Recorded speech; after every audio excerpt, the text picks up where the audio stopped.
Hello everyone, I am Sunil Langi and we are discussing very important chapter for NEET reproduction in organism। और अभी तक हम लोग already discussion कर चुके हैं natural method of vegetative propagation. Now we have to discuss इन natural method of vegetative propagation में sub aerial stem and aerial shoot के थ्रू जो वेजिटेटिव मेथड है उसके बारे में हम डिस्कशन कर चुके हैं। प्रीवियस लेक्चर में मैंने आपको एक्सप्लेन किया था जो नेचुरल मेथड है वेजिटेटिव प्रोपोगेशन में कि उसके थ्रू जो एरियल स्टेम जो अंडरग्राउंड स्टेम था उस अंडरग्राउंड स्टेम के थ्रू किस तरीके से न्यू प्लांट बॉडी का फॉर्मेशन होता है उसमें ऑलरेडी मैं एक्सप्लेन कर चुका हूँ राइजोम, ट्यूबर और बल्ब के थ्रू। सो आज का लेक्चर हम डिस्कशन करते हैं first sub aerial stem. So here we have to discuss vegetative propagation with the help of the sub aerial stem. देखिए सब एरियल स्टेम क्या है। बेसिकली जो स्टेम होता है एरियल पार्ट होता है, लेकिन सब एरियल स्टेम से कहने का मतलब हुआ sub aerial stem are the weak stem which take support of ground for spreading. तो स्पेशली ये क्या होते हैं सब एरियल स्टेम बीक स्टेम होते हैं और ये सपोर्ट लेते हैं ग्राउंड की फॉर स्प्रेड होने के लिए, एक प्लेस से दूसरे प्लेस पर फैलने के लिए। तो मोस्ट कॉमनली हम सब एरियल स्टेम में इंक्लूड करते हैं ऑफसेट, रनर्स एंड सकर्स को। Now we have to discuss offset. So offset short horizontal branch producing a cluster of leaves above and the cluster of root below is called the offset. So offset sub aerial stem के ऐसे part हैं या ऐसे stem हैं जिसमें हम देखें जो ग्राउंड लेवल है, ग्राउंड लेवल के ऊपर और नीचे अबव और बिलो दोनों जगह पर हम देखेंगे ऊपर की तरफ में क्लस्टर ऑफ लीव्स प्रेजेंट होते हैं जबकि नीचे प्रेजेंट होते हैं क्लस्टर ऑफ रूट्स प्रेजेंट होते हैं। अब क्या होगा, जो ऑफसेट प्रेजेंट है इन ऑफसेट का ब्रेकडाउन होगा और जैसे ही ऑफसेट ब्रेकडाउन होंगे तो ये छोटे छोटे टुकड़ों में ऑफसेट टूटते हुए जाएंगे। Then after they perform as a vegetative propagules और इन वेजिटेटिव प्रोपोग्यूल्स की मदद से यहाँ पर होगा vegetative propagation. So vegetative propagation most commonly offset के थ्रू प्रेजेंट होता है एक्वेटिक प्लांट में। एक्वेटिक प्लांट्स मींस ऐसे प्लांट जो कि वाटर में प्रेजेंट होते हैं, इनमें ऑफसेट के थ्रू वेजिटेटिव प्रोपोगेशन होता है। मोस्ट कॉमन हम एग्जांपल लें ऑफसेट का, तो ऑफसेट का मोस्ट कॉमन एग्जांपल है Eichhornia that is also called the water hyacinth. इसके अलावा हम एग्जांपल लेंगे पिस्टिया और Pistia is known as the water lettuce. इनमें ऑफसेट के थ्रू वेजिटेटिव प्रोपोगेशन होता है। You can understand this things also through the diagram.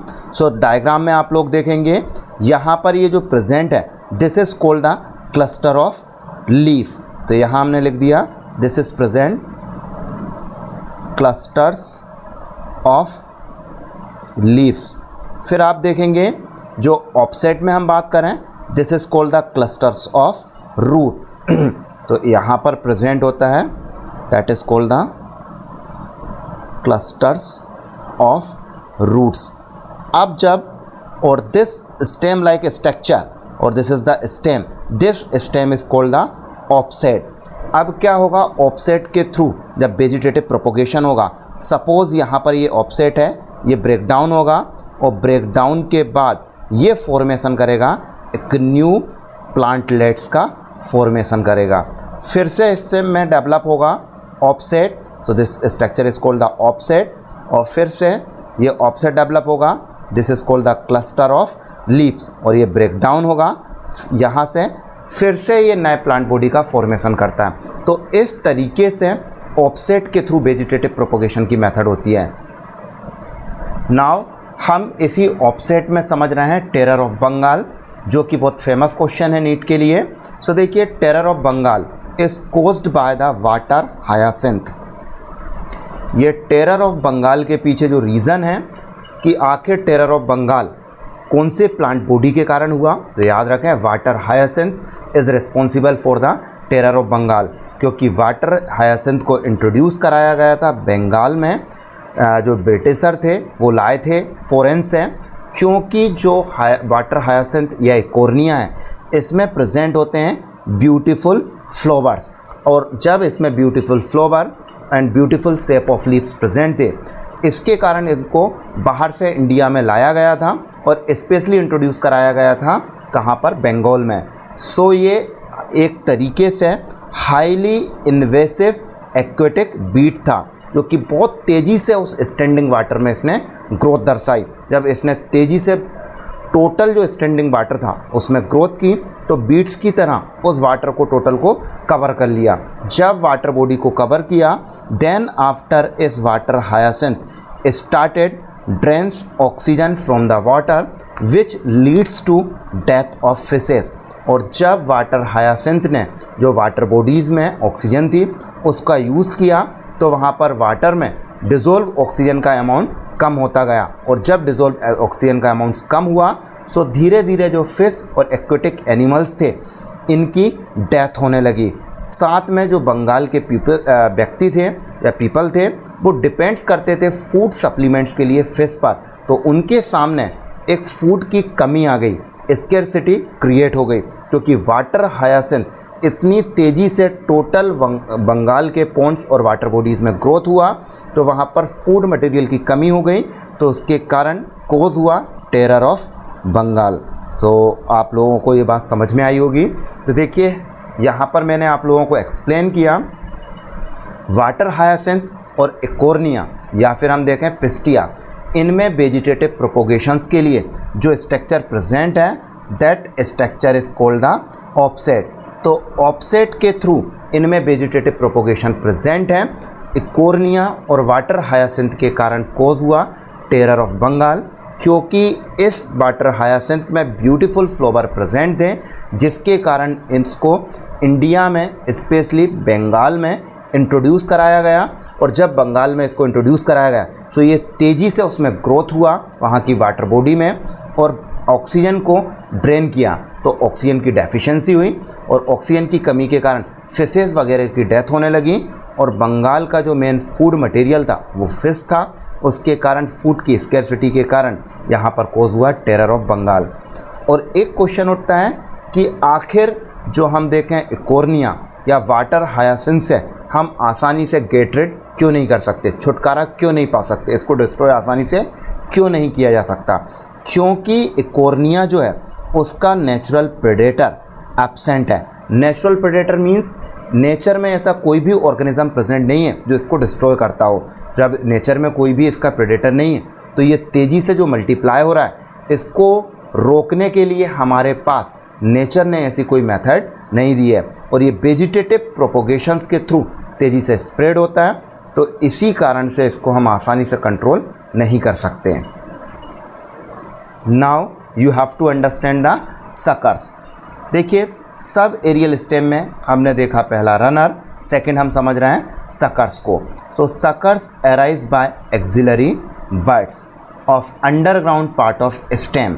जो स्टेम का अंडरग्राउंड पार्ट है उसकी एक्सिलरी वर्ड से सकर्स अराइज होते हैं और देन आफ्टर इसकी जो लेटरल ब्रांचेज है ये creep below the soil surface and grow obliquely upward and produce the new shoot. New shoot से कहने का मतलब हुआ ये यहाँ से ग्रो होकर नए प्लांट बॉडी का फॉर्मेशन करते हैं। और सकर्स के मोस्ट कॉमन एग्जाम्पल हैं पाइनएप्पल एंड क्राइसेंथेमम। तो देखिए हमने क्या बताया कि जो स्टेम है, स्टेम का जो अंडरग्राउंड पार्ट है, इस अंडरग्राउंड पार्ट की एक्सिलरी बर्ड से अराइज होता है सकर्स और सकर्स की जो लेटरल ब्रांच है ये सोइल सरफेस के नीचे से जाकर ओब्लिकली बाहर निकलेगी तिरछे रूप से और न्यू प्लांट बॉडी का फॉर्मेशन करते हैं। Example pineapple and chrysanthemum. So you can understand through the diagram also.